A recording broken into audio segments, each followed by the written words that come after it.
Assalamualaikum warahmatullahi wabarakatuh dan selamat pagi pada saudara-saudara sekalian di mana saja kita berada. Hari ini kita bertemu di NIOS FB Live atas topik Triple S remote learning. So saya ditugaskan untuk memberi penerangan berhubung dengan perjalanan khusus Triple S ni, dan khususnya untuk hari ini remote learning ya. Mana pembelajaran saya maya. Kerana NIOS atau NIOS telah mempunyai kelulusan, telah mendapat kelulusan dari pihak DOSH untuk menjalankan khusus secara remote ini ya, untuk Triple S. So di mana saja saudara berada, Timur Barat, di Semenanjung, di Sabah Sarawak, kita dapat mengikuti program ni melalui NIOS FB Live ni, dan diharap dapat share dan like program ni bersama. Share supaya maklumat ini dapat kita sampaikan lagi kepada mungkin mereka-mereka yang berminat untuk mengikuti khusus Triple S secara remote ni ya. Mungkin satu hari nanti khusus ni berbalik kepada secara fizikal, tapi buat masa ini kerana kita masih berada dalam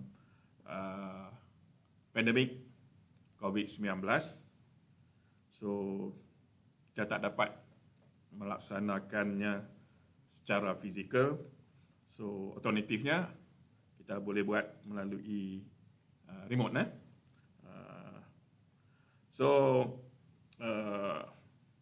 kita masih lagi dalam suasana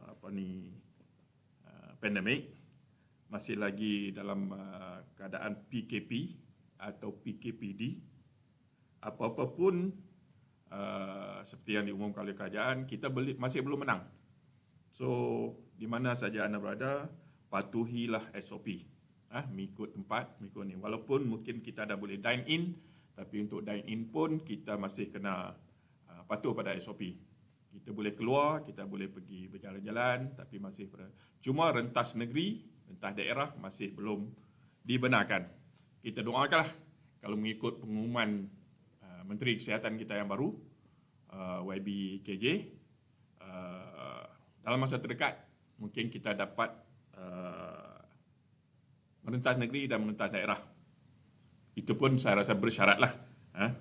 Dan walaupun kita tak boleh rentas secara fizikal, untuk hari ini kita boleh rentas negeri daerah secara maya. So hari ini kita bersama seperti tadi NIOS FB Live atas topik Site Safety Supervisor Remote Learning. Okey, sebelum tu saya perkenalkan dulu nama saya lah, mungkin ada yang dah kenal. Okey, saya Haji Muhammad Akil Yusof. Sekarang ni saya freelance OS consultant dan juga trainer. Saya ex-DOS officer, bekas pegawai DOS. Lama saya bertugas dengan DOS lah. Daripada masuk kerja sehingga saya bersara wajib. Dan saya registered SSO lah. Buat masa ni training tu banyak terlibat dengan sama ada safety officer, course dan juga Triple S bersama NIOS dan juga lain-lain training provider lah. Okey, tanpa membuang masa, kita terus pergi kepada kandungan program kita hari ini. Kita akan membincangkan perundangan berkaitan dengan Triple S. Walaupun perkataan Triple S tu, saya letakkan Triple S tu dah bahasa Inggeris lah, kerana dia dah jadi sinonim nama ni.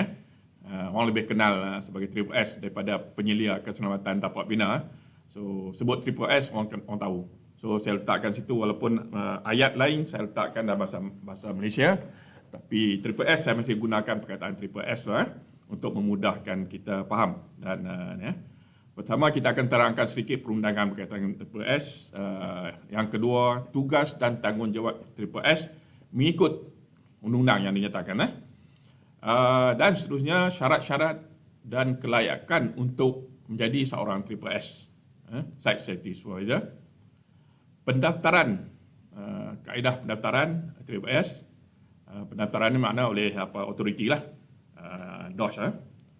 Yang terakhir itu ini terma dan syarat remote learning, Triple S remote learning yang dianjurkan atau dijalankan oleh NIOS, Institut Keselamatan dan Kesihatan Pekerjaan Negara, ringkasan dalam bahasa Inggeris NIOS, atau NIOS, ada orang sebut NIOS, ada orang sebut NIOS.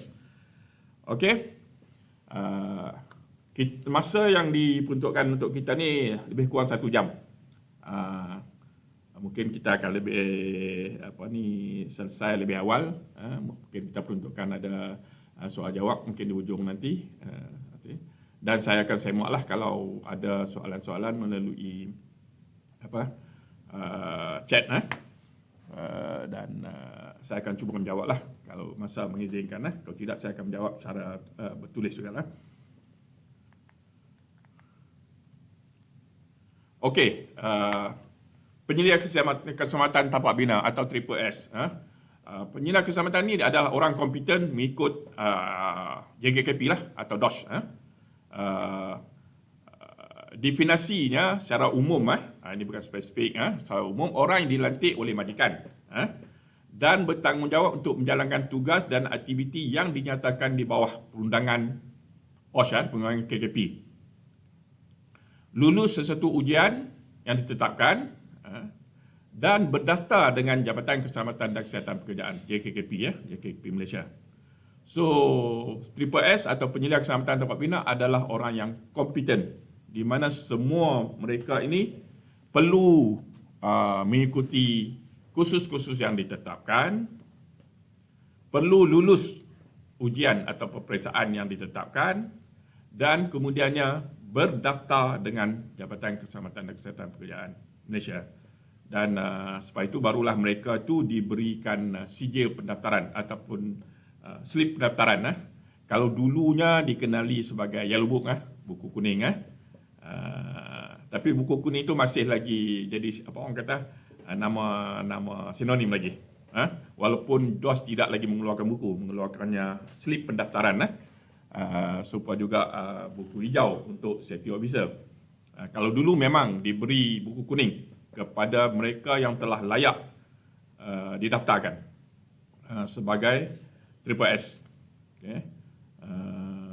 Penyelia keselamatan tapak bina. Okey. Okey. Cerita wujudnya jawatan ataupun nama Triple S ni sebenarnya bukan baru. Ianya telah lama terdapat. Kalau tuan-tuan tengok, tuan-tuan perempuan cik yang tengok, kalau kita tengok paragraf 2 ni dalam slide saya ni kan, maximum fine, masih maximum fine tu 1,000 to be imposed, denda masih murah lah ini. Di bawah regulation 25 Building Operation and Work of New Construction tahun 1986. Maknanya keperluan untuk melantik Triple S ni dah lama. Undang-undang ni dah lama. Cuma proses untuk mengenal pasti ataupun menetapkan satu standard untuk Triple S ni hanya diumumkan pada tahun 2011. Dinyatakan tahun 2011 oleh bekas mantan Ketua Pengarah JKKP Malaysia, iaitu Engineer Dr. Datuk Johari Basri. Di mana dia kata safety supervisor lah, site safety supervisor is a must. Sebenarnya dah ada lama lah. Cuma proses untuk mendaftar ni tidak dilaksanakan kerana pada masa itu tidak ada kursus, tidak ada. Selepas pengumuman ini, selepas pengumuman oleh Datuk Engineer Dr. Johari, barulah DOS bersama NIOS bersama beberapa training provider yang lain menyediakan modul latihan untuk Triple S, dan kemudian baru dilaksanakan. Sebenarnya prosesnya dah bermula tahun 2012 lagi, proses untuk menyediakan modul dan ini, dan terdapat beberapa training provider lah, tak perlu saya sebut sini yang ni, dan kemudiannya yang NIOS telah diberi kelulusan untuk mengendalikan kursus Site Safety Supervisor ni. Okey. So kalau tengok BOWAC ni, BOWAC Building Operation Work Engineering Construction Safety Regulation tahun 1986 ni terdapat di bawah AKJ ya, Akta Kilang Netra atau Factories and Machinery Act 1967. So selepas diumumkan ni baru proses untuk menyediakan modul latihan, menyediakan modul peperiksaan, dan kemudiannya baru dilaksanakan kursus. Sehingga sekarang banyaklah pembekal atau penyedia latihan diberi kelulusan oleh DOS, dan salah satu yang terbesar lah saya kata NIOS lah. Kerana NIOS terdapat di hampir di seluruh Malaysia. Dia punya cawangan-cawangan juga telah mengadakan kursus ini ya. Cuma hari ini kita nak bincangkan, dulu kursusnya dilaksanakan secara fizikal. Okey. Cuma hari ini kita nak bincangkan kursus yang dah mula pun dilaksanakan untuk saya ingat seolah-olah macam pilot run lah, telah dilaksanakan bulan ni, akhir bulan lepas dah dimulakan untuk Triple S secara remote learning . Okey, undang-undang yang berkaitan dengan keperluan tadi saya dah sebutkan tadi. Dia ada dua sebenarnya dalam BOWAC tu, dalam Building Operation Work Engineering Construction 86 tu. Satu peraturan 25. Peraturan 25 mengatakan semua kontraktor utama, ni ramai yang mungkin tak berapa tahu lagi, semua kontraktor utama perlu melantik seorang ni untuk bertindak sebagai Site Safety Supervisor. Okay. Dan dalam tu dia kata part time. Part time nanti saya terangkan, the next slide saya terangkan maksud part time tu, kerana ada yang masih ada yang salah interpretasi, salah pemahaman berhubung dengan part time 15 jam seminggu tu bekerja untuk KKP ni kan. So maksud sini saya nak terangkan maksud ni semua kontraktor utama. So kalau you faham tu tak ada construction site yang tak ada kontraktor utama.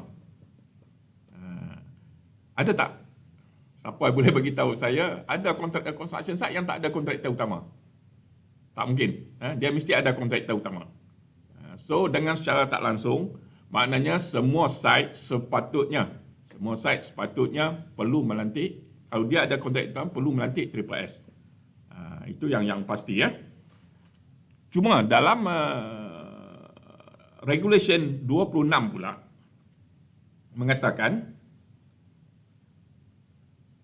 semua kontraktor selain daripada kontraktor utama yang mempunyai, salah ejaan sikit minta maaf, yang mempunyai 20 atau lebih pekerja. Dia tak mengatakan subkon. Dalam Regulation 26 dia tak sebut subkon, dia sebut lain-lain kontraktor selain daripada kontraktor utama. Kerana kena faham di dalam industri perminaan, dia selain pada kontraktor utama, dia mungkin ada subkon. Saya sebut dalam bahasa Inggeris lah, senang sikit. Subkon. Dia ada subkon. Dia ada subkon. Berlapis-lapis lagi. So maksud dari sini, kalau ikut pemahaman kita, peraturan 26 ni terpakai untuk subkon, subkon atau selebihnya yang mempunyai 20 orang pekerja ke atas. Maknanya perlu melantik seorang, dia jawatan dia bukan Triple S dinamakan sebagai CSS, Contractor Safety Supervisor, penyelia keselamatan kontraktor. Okey. Bukan penyelia keselamatan tapak. Penyelia keselamatan tapak, Triple S, penyelia keselamatan kontraktor di bawah Regulation 26, CSS lah. Ini untuk subkon. Subkon yang mempunyai pekerja 20 orang ke atas, 20 orang ke atas. Di bawah Menkon yang di bawah peraturan 25 tadi, dia tak sebut berapa orang pekerja, dia tak sebut berapa kos projek. Ramai yang bukan confused, mungkin memahami bahawa Triple S ni diwujudkan untuk menjalankan aktiviti berkaitan dengan KKP, Keselamatan Pekerjaan, bagi projek yang kurang daripada 20 juta. Kerana projek yang 20 juta dan ke atas perlu ada safety head officer. So, ramai yang menganggap bahawa Triple S ni bekerja yang kurang daripada 20 juta, kena ada Triple S. Yang lebih ada 20 juta, kena ada SSO. No, itu silap. Dalam hal ni, dia kata semua kontraktor utama, maknanya yang lebih 20 juta atau yang kurang 20 juta, kos projek tetap kena ada Triple S. Manakala CSS, kontraktor supervisor, subkon, sub-subkon yang berlapis-lapis bagi projek mega, projek besar. Contohnya sekarang ni macam kita kata macam projek MRT yang besar-besar kan. Dia mungkin subkon dia pun ada lebih daripada 20 orang. Subkon pun lebih daripada 20 orang. Mainkon of course dia kena ada. Subkon dia kena ada. Yang kalau dia ada 20 orang bekerja ke atas.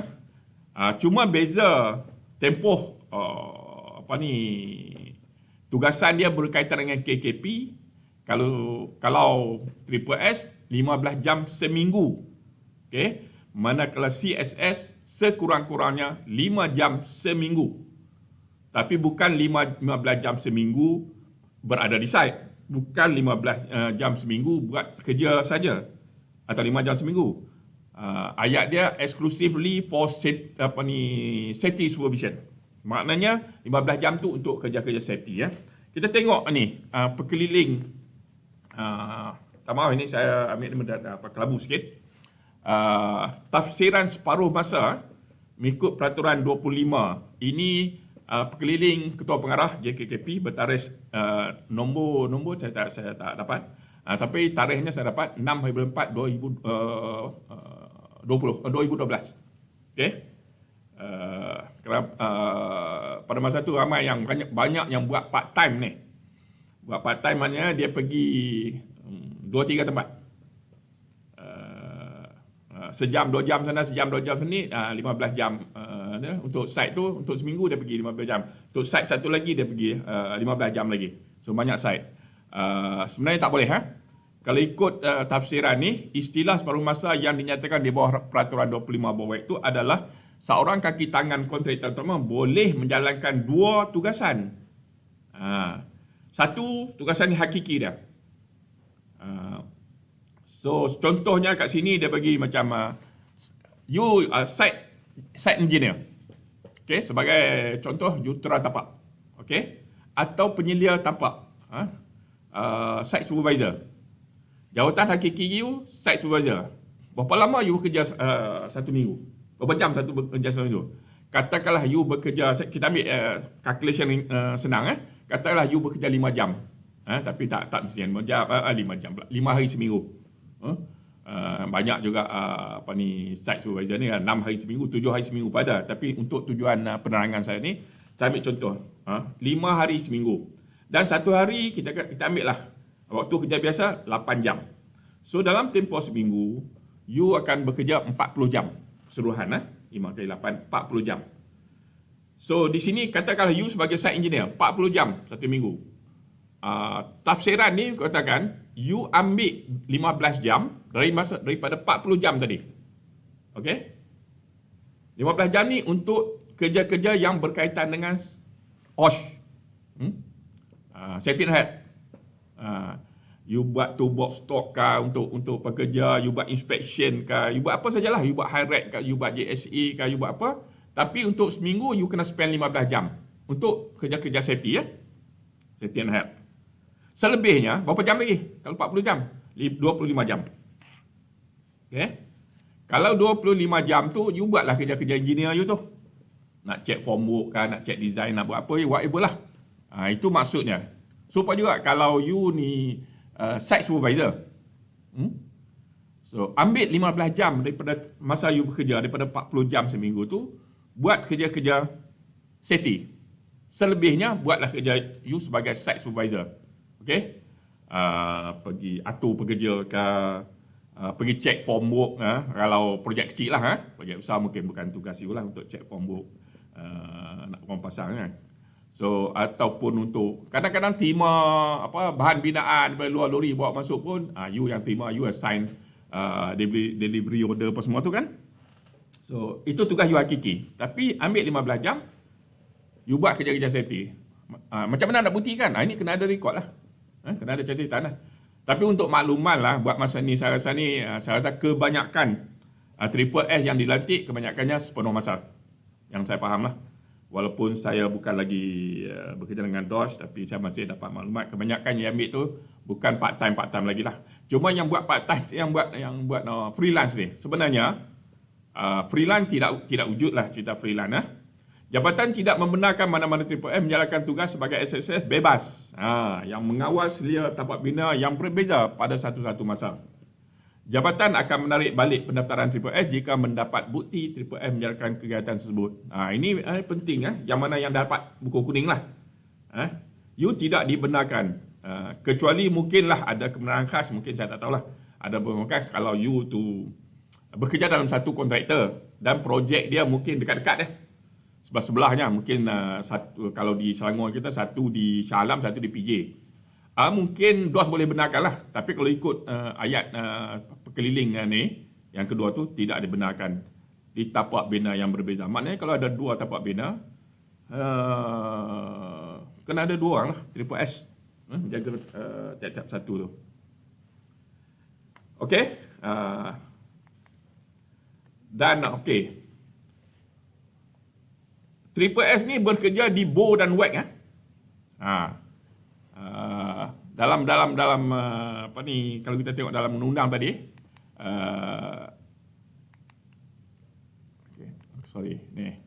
Peraturan Kilang Intera Pengendalian Bangunan Kerja Binaan Kejuruteraan Keselamatan 1986 ni. So apa itu pengendalian bangunan? Dalam bahasa Inggerisnya building operation. Okey. Rujukan definisi ni memang terdapat dalam Akta Kilang Intera FMA 67. Kalau siapa ada buku sekarang ni, kalau tengah ada buku, boleh semak lah. Saya rasa kalau tak silap saya ni di muka surat 3 lah. Okey, kalau bahasa Melayu saya tak ingat. Ini bahasa Inggeris di muka surat 3 dalam buku rujukan FMA tu. Artinya, apa maksud pengenalan limbuan? Sama ada you pembinaan, binaan apa? Binaan bangunan. Pengubahan struktur. Mengubah struktur bangunan, pembaikan, repair, atau penyelenggaraan maintenance sesuatu bangunan, termasuk mengubah atur semula batu bata, menghias semula renovation, pembersihan luaran, cleaning, perobohan, demolition bangunan, dan penyediaan bagi peletakan asas suatu bangunan yang dicadangkan. Seksyen 3 Akta Kilang Intera, ini definisi. So maknanya seorang Triple S bukan dia hanya bekerja pada ketika bangunan itu dibina saja. Mungkin ketika bangunan itu sedang diperbaiki, diubah suai, dibuat penghiasan semula, diroboh, ataupun ketika penyediaan tapak, ketika piling, ketika excavation, dah perlu ada orang yang bertindak sebagai site safety supervisor. Okey.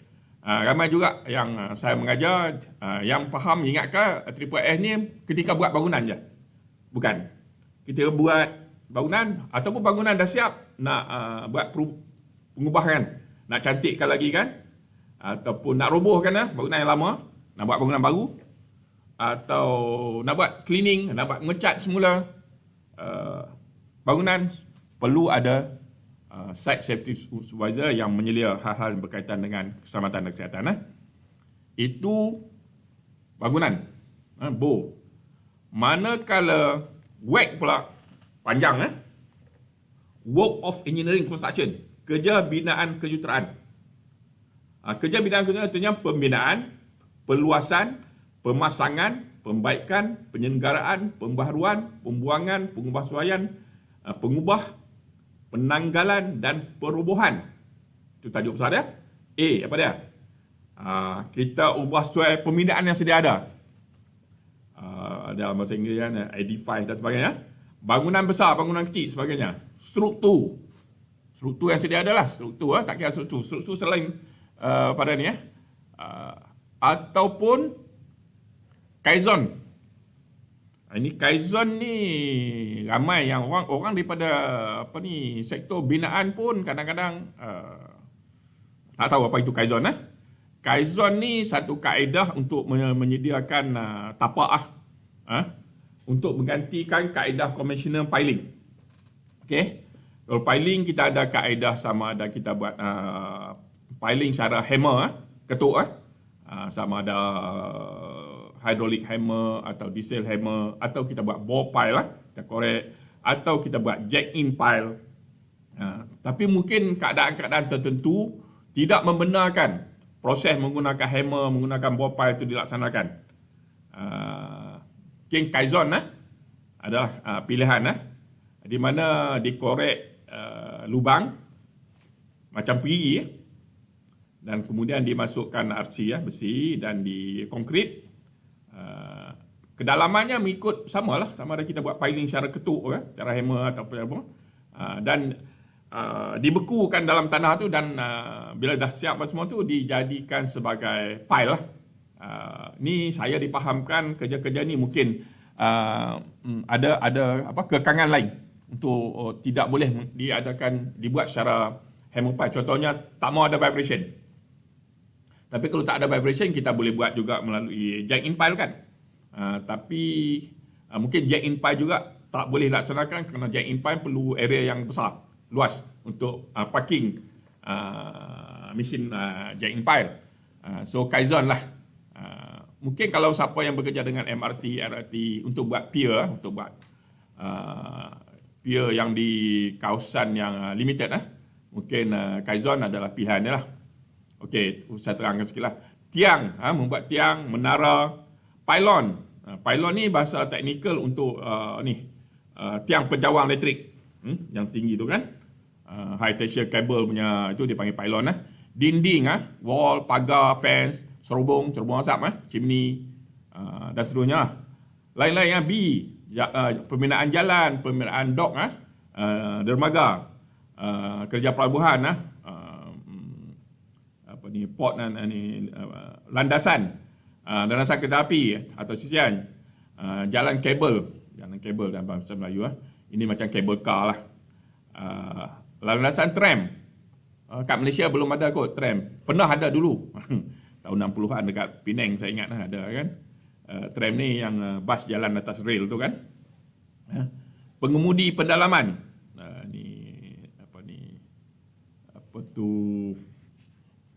macam terusan padang terbang, lapangan terbang, sistem saliran, kerja-kerja elektrik ni saya ringkas buat jambatan, buat jejambat empangan, lagoon, shaft terowong, tunnel, penyangga dan sebagainya, kerja-kerja lain yang last kali tu untuk kerja even buat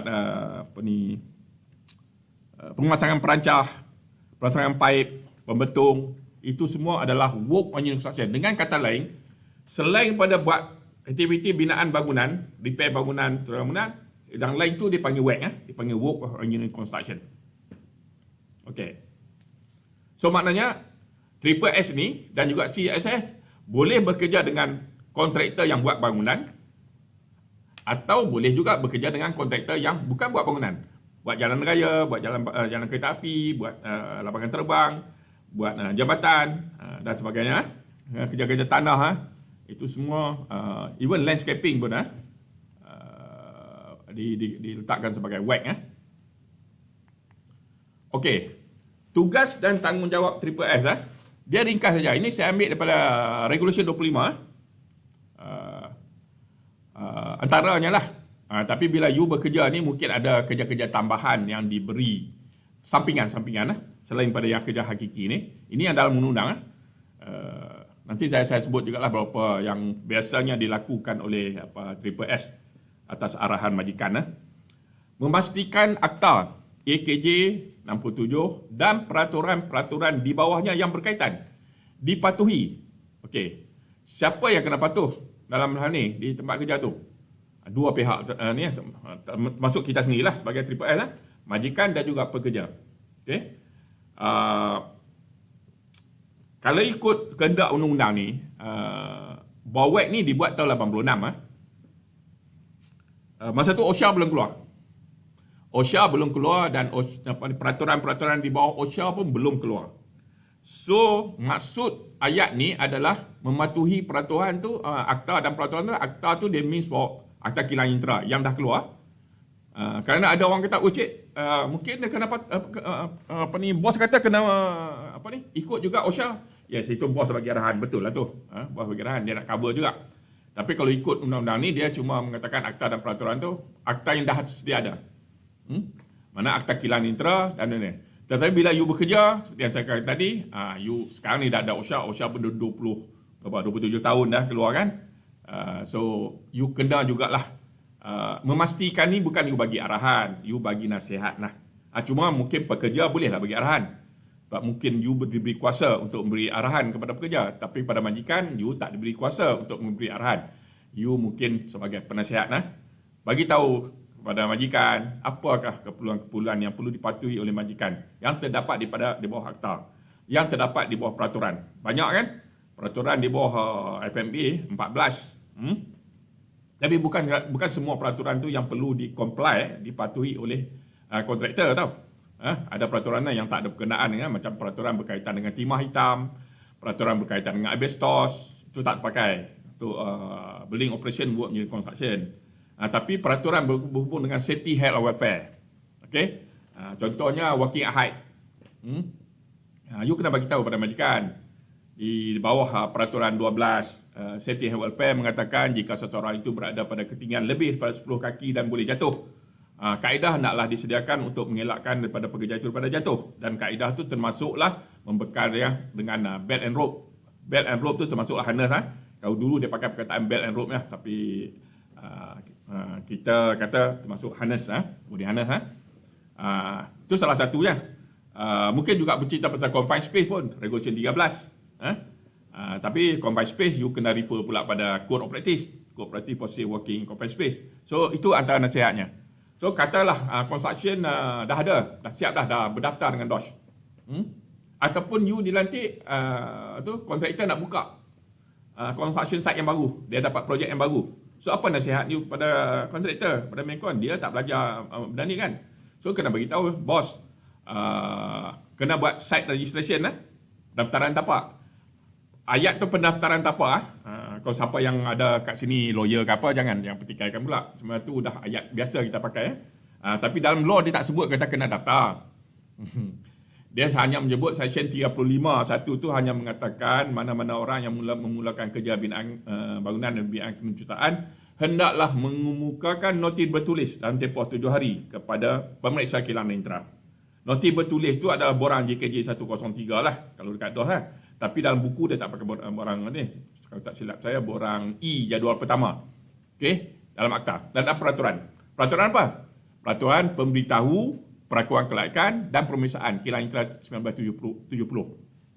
Salah satu peraturan di bawah AKJ. Okey. Sebab dalam akta, dalam Mid Act 35 tu dia kata kena mengukakan notis. Tapi dia tak ceritakan bagaimana bentuk notis tu. Bentuk notis borang ni terdapat dalam peraturan. So, kalau siapa yang belajar undang-undang, akta ni menerangkan what to do. Kebanyakannya statement dalam akta tu hanya menerangkan apa kena buat. Tapi tak menerangkan bagaimana nak buat. So peraturan lah detailkan bagaimana nak buat.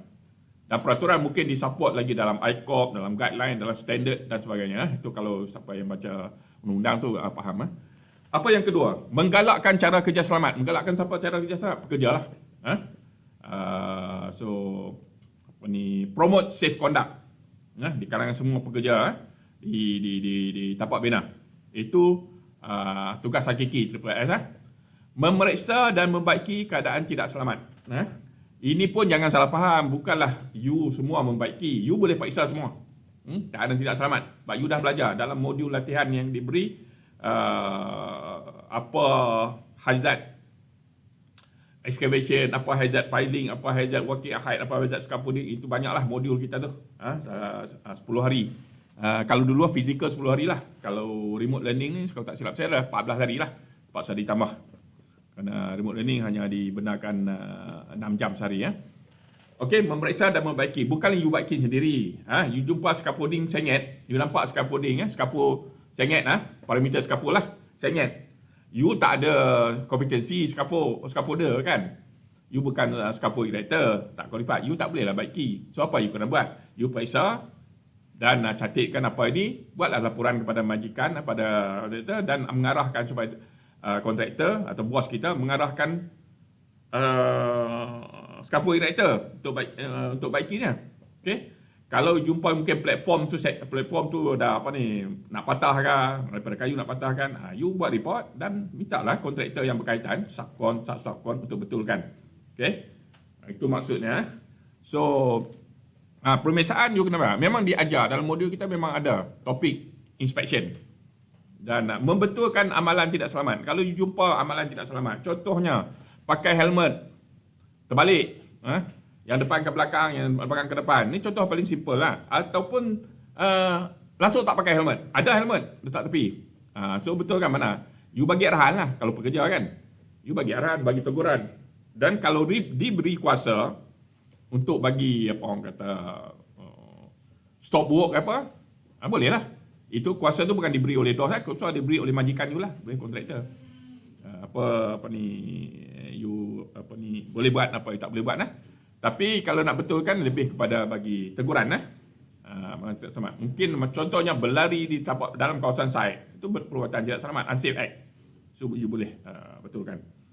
Memeriksa kerja-kerja subkontraktor untuk memastikan akta dan peraturan dipatuhi. Ingat dalam construction dia ada main con, you bekerja dengan main con. Mungkin di bawah main con you tu ada subcon. Mungkin ada 2-3 subcon. Projek kecil pun ada 1 atau 2 subcon. So tugas you memeriksa kerja-kerja dia, bukan kerja kalau dia pasang formwork, dia pasang scaffold, bukan you periksa scaffold tu. You periksa untuk memastikan sama ada dia patuh tak patuh ni. Sebab sama ada you nak periksa you sama pasang formwork tu betul tak betul, kita tak ada kompetensi ataupun knowledge untuk nak memeriksa formwork. Okey, so tapi kalau you tengok agak-agak berselerak ke apa, barang berselerak, housekeeping semua tu, bolehlah menegur. Ataupun kalau contohnya kalau subkon projek yang besar, subkon pasang pula mesin dia sendiri. So you kena bagi arahan kat dia bahawa mesin tu perlu comply dengan something lah. Kalau dia masuk crane contohnya, dia masuk crane macam kontraktor yang pasang tower crane, dia masuk satu crane kecil untuk dismantle. You kena tahu, tapi biasanya dia orang ni dah tahulah kan. Tapi kalau tak ni, you kena bagi tahu bahawa ni pemasangan ni kena dapat kelulusan daripada DOS. Okay? So let the subcon tu yang deal, ataupun kalau dia tak boleh dalam perjanjian dan kontrak kata maincon yang kena berurusan, maincon kena buat. Okay. Berhubung dan bekerjasama dengan CSS tadi di bawah Regulation 26 tadi, hal-hal yang berkaitan dengan keselamatan kerja subkontraktor. Ada orang bertanya apa ada konflik antara yang atas dengan yang bawah, yang you dah check subkontraktor punya. Ini maksud dia bagi subkontraktor yang tidak ada CSS. You kena cover semua. Subkon mana yang tidak, yang ada pekerjaannya 7 orang, 10 orang, 15 orang, yang bawah 20 orang. Dia tidak perlu lantik CSS. Okay. So you yang kena cover semua sekali dari segi safety and health. Tetapi kalau subkon atau subkon tu yang dah ada 20, 30, 40 orang pekerja, you tak perlulah nak check satu persatu dia punya tu. You just live, you just bekerjasama dengan CSS. Maknanya kalau you nak tahu pasal dia punya safety-nya, kalau dia buat pemeriksaan, you minta laporan pemeriksaan. Okay, kalau dia buat high rate ke, dia buat JSA kan, minta JSA tu. Kalau you lalu nampak ada benda-benda yang tak betul, you bagi tahu kat CSS, okay, aku nampak contohnya scaffolding yang dipasang tu sengit ataupun cross brace dia hilang ataupun whatever lah. You bagi dengan dia. You tak perlu pergi periksa dan ni. Tapi kalau you nak periksa juga, you ada masalah, go ahead. Tak ada masalah itu. Tapi ini makna nak mengurangkan you punya beban lah. You dah jaga Bankcon punya aktiviti. So kalau ada kalau ada subcon, kalau ada 5 subcon yang dah ada 20 orang lebih, teruk kita kan. Kenapa? So you live sajalah. You buat prosedur, minta dia hantarkan laporan, minta dia hantar report kan untuk you semak. Okey. Dah ni. Bagaimana nak jadi SSS? Menghadiri kursus SSS yang ditetapkan di mana-mana penyedia latihan yang diluluskan oleh JKP. NIOS is one of that lah. Ada yang lain lah. Tapi saya tak boleh recommend. Okey. Sebab saya hari ni pakai cap NIOS. NIOS is salah. Dan NIOS berada hampir di semua negeri lah. Kalau tak ada pun di Perlis. Kelantan dah ada. Kelantan, Terengganu, Pahang semua ada. Johor ada. Lah dia punya head dia di Bangi di mana saya berada sekarang ni, di Bandar Baru Bangi. Melaka ada, Labuan ada, di Sabah Sarawak ada, Cawangan lagi. Okey, di Kuching ada, di KK ada, di Sandakan ada. So banyak. So you boleh menghadiri kursus di mana-mana lah. Dan NIOS punya ni memang salah satu penyedia latihan training provider yang diluluskan oleh DOS. Dan selepas ni you kena ambil peperiksaan. Peperiksaan nanti akan diterangkan oleh bagaimana, tapi untuk makluman dia ada 2 paper utama lah. Tiap-tiap satu paper tu pecah lagi lah. Paper 1 ada AB, paper 2 ada AB. Yang satu tu lebih kepada written bertulis. Yang paper 2 satu dia panggil JSA assignment lah. You kena buat assignment, you kena buat presentation. Atas tajuk yang akan diberi oleh bahagian peperiksaan NIOS. Okey.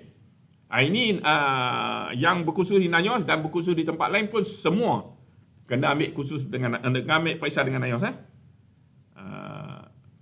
Yang training boleh pergi tempat lain kalau nak pergi. Tapi peperiksaan semua dengan NIOS.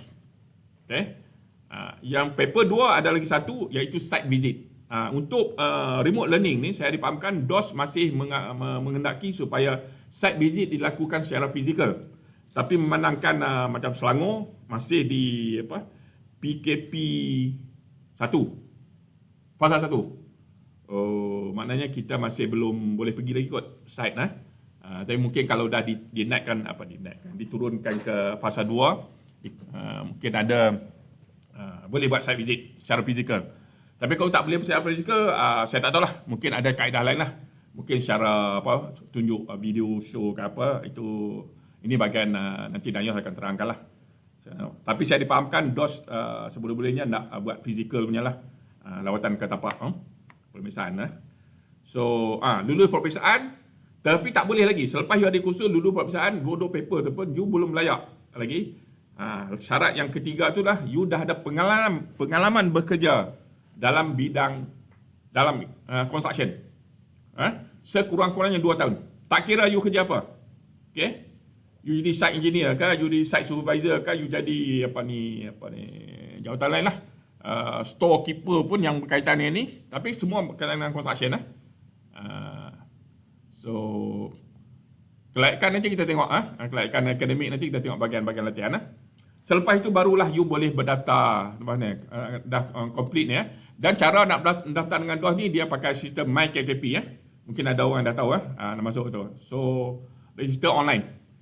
Okey. Ni buku kuning ni saya tunjuk sampel je. Dulu memang diberi buku kuning sebelah tu, tapi sekarang dah tak ada. Dia akan bagi slipnya. Slip dia macam ni je. Okey. Kalau tengok nama tu Muhammad Hazrit bin Muhammad Akir, anak saya tu. nak ambil sijil orang lain nanti dia tak benarkan tak ni. So saya minta izin kepada anak saya untuk nak pamerkan ini dia salah seorang daripada Triple S yang berdaftar dengan JKP dah. Dah lama juga dah dia ni So you akan dapat slip macam ni tak dapat buku kuning lagi. So kalau nak rasa kuning, print lah atas kertas kuning je lah. Disimpan. Jadi dia bagi soft copy ni. Okey. Dan sahnya sehingga tahun 2023. Mana kena renew lah. Supaya macam safety officer. Renew ni ada syarat-syarat lah.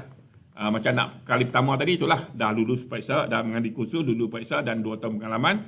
Tapi evidence dia kena ada semua. Bila nak buat MyKKP tu, bukti-bukti tu kena hantar kepada DOS lah. So DOS akan minta lah, kalau dia rasa bahan bukti tu tak cukup, dia akan minta lagi lah. Itu urusan DOS. Okey, sehingga semalam lah, saya ada semak website DOS. Kalau kita tengok di bawah belah kiri tu, sudah 6,000 lebih, 6,513 orang berdaftar dengan DOS untuk Triple S. Dan hari-hari mungkin bertambah lah. So dah ramai lah. Sebab tajuk dia beritahu, saya ada juga dinyatakan boleh cerita prospek untuk Triple S ni. Buat masa ni saya tak sempat untuk menyemak berapa bilangan tapak bina, sebab pada masa sekarang ni mungkin tapak bina ada pun mungkin tak berjalan kan. Slow sikit lah sekarang ni. Tapi kita doakanlah ekonomi kita COVID-19 ni dah habis, ataupun kalau tak habis memang kita terpaksa hidup dengan dia. Dan ekonomi kita dah bergerak, construction dah kembali, insya-Allah jawatan sebagai Triple S ni, sebab you hanya bukan bekerja dengan Mencon lah, ingat Triple S ni. Kalau cuma Triple S dengan CSS ni, dia pemegang sijil yang sama. Cuma bila you bekerja dengan Mencon, you akan dipanggil SSS lah, Triple S. Tapi bila you bekerja dengan Subcon, dari segi legalnya, dari segi perundangannya, you dikenali sebagai CSS. Kelayakan untuk itu sama juga. Kenapa diberi itu? Sebab kalau hanya di jawatan ni, SSS hanya bekerja dengan Mencon, mungkin peluang pekerjaan tak luas sangat. Tapi bila dengan Subcon pun you boleh bekerja, maknanya peluang untuk kita tu lebih luas. Dan kalaulah ekonomi kita baik dan construction bergerak semula seperti mungkin tahun sebelum ni lah, sebelum pandemik ni, mungkin peluang-peluang untuk bertugas sebagai Triple S ni lebih banyak lah. Okey, ni untuk remote learning untuk nak you ni, dia ada syarat-syarat. Ini yang diberi oleh bahagian latihan IELTS. You mesti warga negara lah. You bukan warga negara, you daripada Indo dan Bangladesh, boleh masuk lah, tapi you tak akan dapat boleh berdaftar dengan DOS lah. Sebab syarat-syarat daftar dengan DOS pun warga negara diberi hanya kepada warga negara. Tapi untuk dapat knowledge, kalau orang luar nak masuk, saya rasa boleh benarkan, tapi untuk knowledge je lah. Tapi you tak akan dapat berdaftar. Boleh membaca dan menulis dalam bahasa Melayu, bahasa Malaysia ataupun English. Dua-dua sekali lah. Minimum qualification, walaupun dalam FMBA tidak disebut ataupun dalam mana-mana tidak disebut, tapi ini syarat-syarat administratif. Betul kan? Minimum you kena ada SRP atau PMR, PT3 sekarang, atau setaraf, atau lebih lah. You ada SPM, you ada diploma, you ada degree, you ada master, you ada PhD nak masuk. Tapi kalau master PhD itu kalau masuk pelik juga kan, nak jadi Triple S. Tapi yang ada degree engineer banyak juga masuk. Sebab mungkin company itu tak nak bayar ramai orang. So you jadi engineer, at the same time you juga jadi Triple S lah, sebab law masih membenarkan.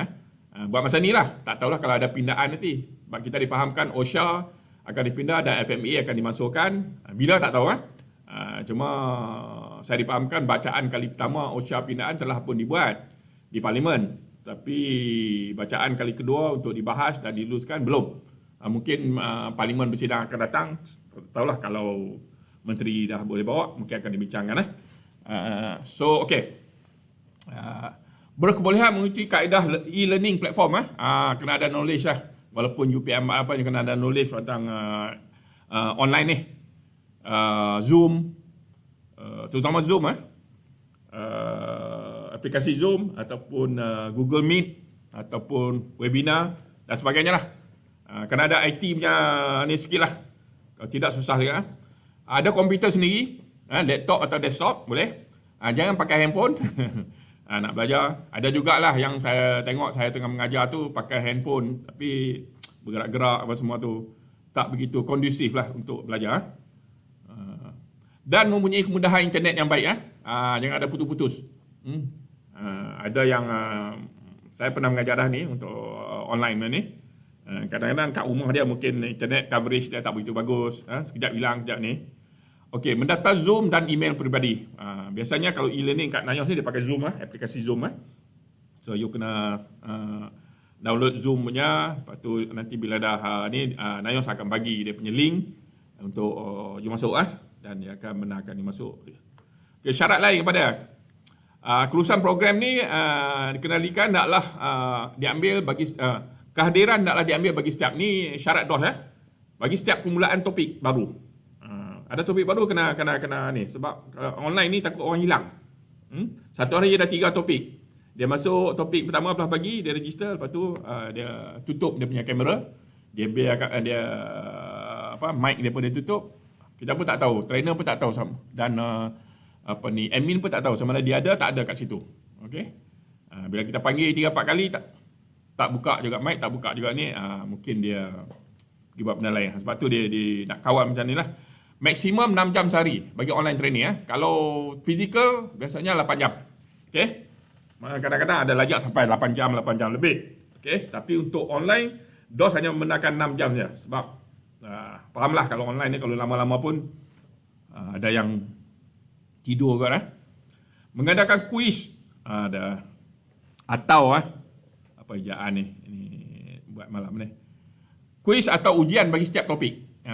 Ini Nayos yang bahagian training akan ni ada kuis-kuis Ini nak pastikan bahawa peserta follow lah.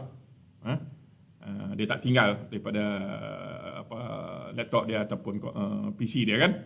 Nyatakan tempoh ujian penilaian perlu disiapkan. So kalau buat kuis tu kena ada tempoh penilaian. Okey, peserta perlu mencapai 85%. Untuk kehadiran kena hadir. Kalau dulu 10 hari, maknanya kena datang 8 hari lah. Okey. Sekurangnya 8 hari lebih, 8 hari lah. Hadir khusus.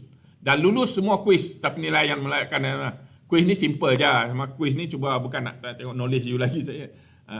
Cuma nak pastikan you follow the program. Dan kalau you kurang daripada 85%, you tidak akan diberi sijil kehadiran. You akan dapat 2 sijil sebenarnya kalau ni lulus. Satu sijil lulus, satu sijil hadir. Sijil hadir dulu. Lepas tu sijil lulus. Lepas lulus baru you boleh daftar dengan DOS. Kalau hadir je tak boleh daftar lagi. Lawatan dan perencanaan tapak terpilih hendaklah dilakukan secara fizikal. Tadi saya dah katakan DOS menetapkan ini. Tapi saya tak tahu dalam keadaan sekarang bukan semua negeri boleh pergi secara fizikal. Negeri-negeri yang masih dalam fasa 1 ni mungkin tak boleh. Mungkin ada yang fasa 2 pun ada tapak bina yang masih belum membenarkan kita memasuki kerana dia orang takut takut kita bawa penyakit ataupun kita masuk dalam ambil penyakit ambil COVID so dia orang masih berhati-hatilah. Kita tengoklah mungkin keadaan mengizinkan lawatan ataupun pemeriksaan secara fizikal ni boleh dilakukan. Okey. Pendaftaran khusus hanya akan disahkan selepas bayaran secara atas talian dibuat. Calon dari PSMB untuk apa ni dia panggil? Sijil SBL KAS apa dia? Lupa pula dia punya term. Apa dia?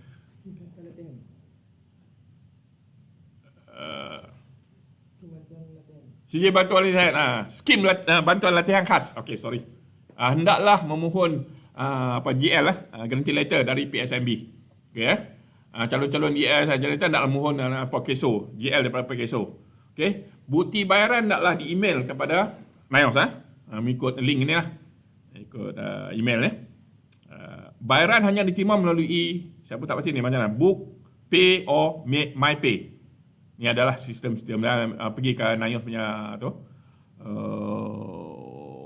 Bayaran tu kan, HSC SQ tu. Adalah ni, sama ada you nak bayar. Dia tak boleh bayar cash, datang bayar cash lah. Pengesahan khusus akan dimaklumkan melalui email selepas selesai proses pendaftaran. So peserta khusus yang telah lulus pendaftaran akan dimaklumkan secara email. Okay? You boleh minta khusus di mana-mana lah. Sama lah you nak ambil khusus tu di Penang, di Kelantan, di ni. Tapi bukan tiap-tiap bulan ada. Yang pasti tiap bulan ada dululah. Sebelum pandemik ni memang di cawangan besar-besar lah. Di Bangi, di Penang, di Sabah Sarawak, di Johor. Tapi untuk cawangan-cawangan kecil macam di Kertih mungkin 2 bulan sekali. Di Pahang pun mungkin 2-3 bulan sekali gantung pada di mana. Okey, bayaran nak dibuat melalui ini dokumen pendaftaran. Untuk daftar, satu kena ada warga negara, kad pengenalan asal, my card, my PR, permanent resident, kad tentera lah kalau bekas tentera atau masih dalam tentera. Okay. Pendaftaran kursus tidak boleh dibatalkan dan bayaran tidak akan dikembalikan selepas kursus bermula. Mungkin sebelum kursus bermula, kalau tiba-tiba, mungkin contohnya you kerja tiba-tiba dekat nak kursus lagi 2 minggu, you kena pergi offshore. Orang yang bekerja offshore lah. Dah pergi offshore mungkin 3-4 bulan tak balik lagi. Okay. Ataupun you dihantar ke luar negara lah untuk bekerja di Dubai ke mana kan. Tak kisahlah, construction ni mungkin ada lah. So you mungkin boleh mohon. Tapi kalau dah start kursus, you datang 2 hari, tiba-tiba you tak boleh ni. Tak boleh sambung. You tak. Bayaran tidak akan dikembalikan. Menukar peserta kursus adalah tidak dibenarkan. Kalau you tak boleh tiba-tiba besok nak kursus, telefon NIOS, cik saya tak boleh lah, saya tukar kawan saya, boleh tak? Tak boleh. So kalau daftar nama Ali bin Abu lah yang kena datang, aku tak datang, hangus lah. Okey, lagi pendaftaran kursus akan ditutup selepas bilangan peserta mencukupi. Biasanya ada bilangan lah. Kalau 25 orang dah cukup, dia akan tutup. Okey. Ataupun sehari sebelum kelas bermula. Okey. Tapi ada kes-kes tertentu boleh lah walk in lah, mungkin betul-betul dah ada tiba-tiba hari mula tu awal-awal pagi lagi you dah datang walk in. Itu budi bicara NIOS lah, tapi buat macam ni peraturan dia macam ni lah. Bayaran tidak akan dikembalikan jika peserta tidak telah mendaftar tapi gagal menghadiri kursus. Pengesahan hadir koordinator kursus akan buat pada jam 8.30 pagi hari pertama. Okey.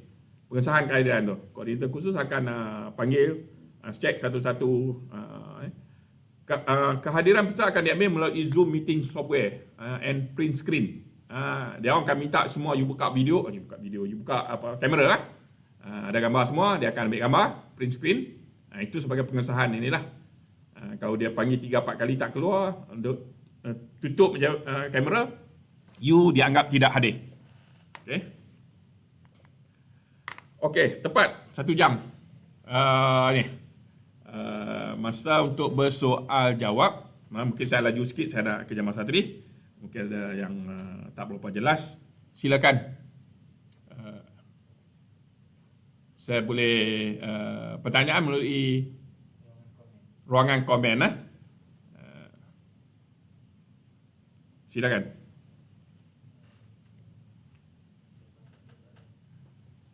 Tak ada.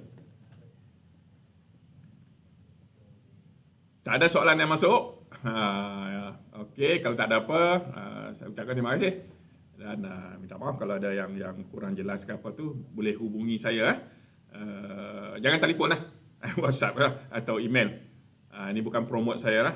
So, tapi kalau apa-apa yang berkaitan dengan NIOS, ini berkaitan dengan topik yang legal tadi lah. Tapi berhubung dengan latihan, you kena berhubung dengan NIOS terus. Ada ke mana NIOS? Tak ada. Last ke tak ada? Tak bergerak.